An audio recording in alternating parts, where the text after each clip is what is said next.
Is this the best fan edition yet? Let's find out. Hey guys, it's your tech girl Mary and welcome back to our YouTube channel. Yup, let's take a rest from all the iPhone reviews I've been doing. Right now, let's talk about the new higher mid device of Samsung, which is their Samsung Galaxy S24 FE. To those who doesn't know, Samsung launched a bunch of products last month, September. Together with the FE, they also launched the Samsung Galaxy Tab S10 Plus and even the Samsung Galaxy Tab S10 Ultra. So yup, a total of 3 new products. Anyway, to those who are a bit confused with the Samsung lineup of course, smartphones, we have again the Samsung Galaxy S series. We also have their Z series. And they also have an A series for an affordable alternative. So sa gitna nun, of course, we have the Fan Edition. So yes, medyo mid-flagship ang kanyang level. And it's been a while since we reviewed a Fan Edition. If I'm not mistaken, parang S20 FE pa yata yung huli. Actually, parang S21 FE pala. The color choices for the S24 FE is a bit toned down. We have yellow, blue, graphite, gray, and mint.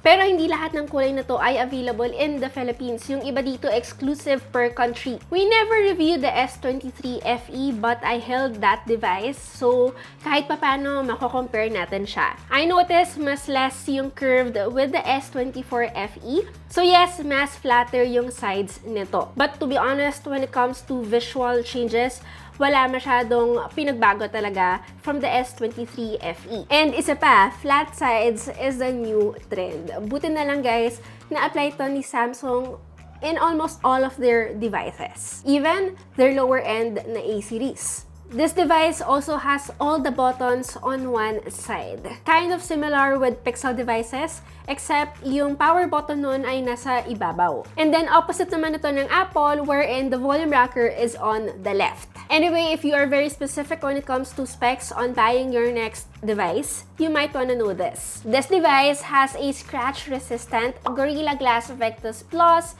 and a Victus 5 on the front. Lower lang ng konti compared doon sa Victus 2 Plus na ginamit sa mga regular S24, which is totally understandable to keep the cost low. Now, in terms of durability, this device has an IP68 rating, from which this can survive up to 1.5 meters of submersion in fresh water for as long as it's under 30 minutes. So, ang tanong, anong pinagkaiba ng S24 na regular with the S24 FE? Especially to those who will buy pa lang. So, aside from the color options and doon sa type ng glass na ginamit sa kanya, ang pinagkaiba nila is that this FE is heavier and thicker. To be exact, this weighs in at 213 grams. Hindi naman siya sobrang bigat, but definitely far from the lightest device in the market. So yes, this is 46 grams heavier. Anyway, if you are expecting this device, the FE, to deliver the same level of sharpness as compared to the S24 regular, then let me tell you. Resolution-wise, it's the same at 1080p by 2340 pixels, pero yung display ng FE is actually 0.6 inches larger. And at least the bezels doon sa tatlo is uniform, except of course sa chin. Definitely thicker as well compared to the S24, pero to be honest, I'm not complaining. Ang ganda eh.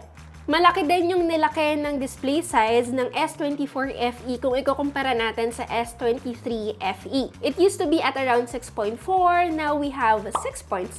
And good thing, since this device offers HDR10 Plus certification from its dynamic AMOLED 2X screen, it gives us really accurate colors. There are also a lot of display options you can choose from. Halimbawa na lang, sa settings, we have of course the dark mode and eye comfort shield. This limits yung blue light for the nighttime use. At the same time, you have an option to activate always on display, especially if you want your device to be on standby. In terms of its display, I feel like you aren't really sacrificing that much if we were to compare it with the S24.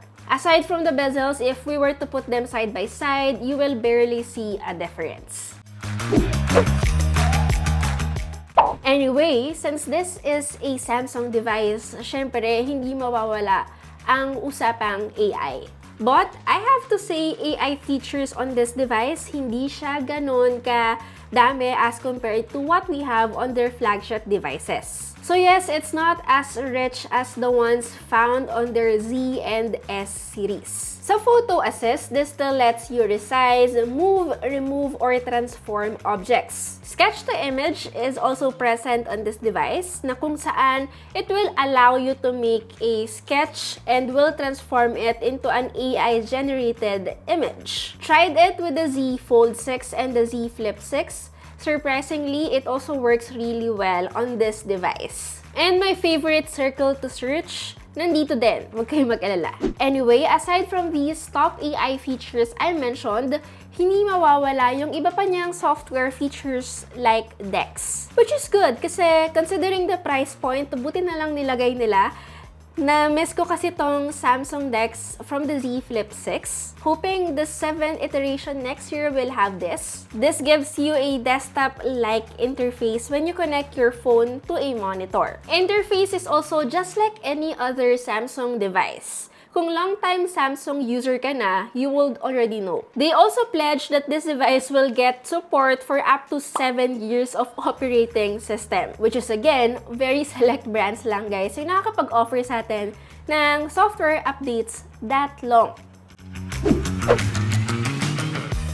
Now let's talk about cameras. According to the brand, the S24 FE will have the same main camera as the Flagship S24. Siguro yung main changes lang ng Samsung versus sa kanyang flagship devices is that the S24 FE uses an 8 megapixel sensor para sa kanyang 3 times optical zoom as compared to the S24 that uses 10 megapixels. And lastly, we are getting a 12 megapixels ultra-wide. When I tested yung cameras ng S24 FE, I have to say I'm very impressed. The 3 rear cameras really take amazing photos. Although, just like any Samsung devices, may mga times lang na yung kulay niya is brighter compared to the colors in reality. This is hit or miss, I'm not saying lagi naman. And even though yung telephoto lens niya has a small amount of resolution lang as compared to the regular S24, I didn't find it lacking. Buti na lang din, this is 3 times optical and not 2 times.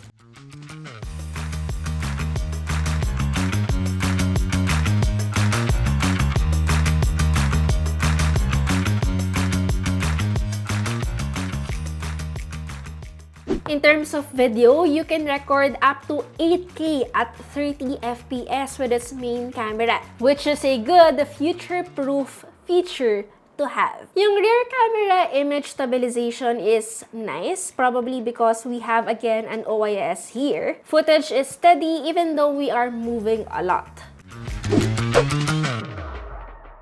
Now, how about the performance? This device is powered by an Exynos 2400E processor, which is kind of a similar chip found on the S24 and S24 Plus na international versions nila. Again, we have US version and international, minsan Snapdragon, minsan Exynos. But yeah, it's worth mentioning. And in real world, itong S24 FE, in fairness naman, was able to handle side-by-side web browsing, email, light gaming, and we even tried playing yung intensive Genshin Impact at highest graphics and the frame rate settings.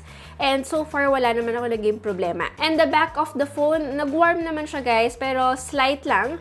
And it was during 20-minute gaming session pa. Now, when it comes to battery, siguro dito lang ako medyo na-disappoint considering of course the price point, tapos below 5K milliamp hour siya. To be exact, this has 4,700 and charging speed is only max at 25 watts. This is for the wired guys and then for wireless naman, it's 15 watts Qi2. I'm also guessing since wala tayo nung official retail box, wala rin siyang power brick just like their S24 series or yung flagship devices nila. Actually, even A series, ang alam ko wala na rin charging brick. Anyway, overall, in terms of performance, since this is not entirely a top-tier device of Samsung, medyo expected ko na rin na it won't be perfect or consistent when it comes to load times. So if you want a top-level processing, FE is definitely not for you. Might as well get an Ultra device if that's what you're looking for. And before I forget to mention the price, lowest price point and lowest gig variant for 128 gig is 39,999 pesos. May 256 gig, may 512 gig din. But upon checking on their Samsung website, you can actually get a 39,990 pesos na 256 gig na. And this is actually part of their exclusive storage upgrade offer which is valid until October 31. Guys, this is not sponsored. I'm just mentioning details para rin may idea kayo. So yes, in terms of that pricing I just mentioned, it is indeed near flagship, but for those who are on a budget. Anyway, that's basically it for our S24 FE review. It's a great device, especially if you are looking for a Samsung device with AI that won't really break your bank. Again, it's your tech girl Mary, and see you in our next video. Bye!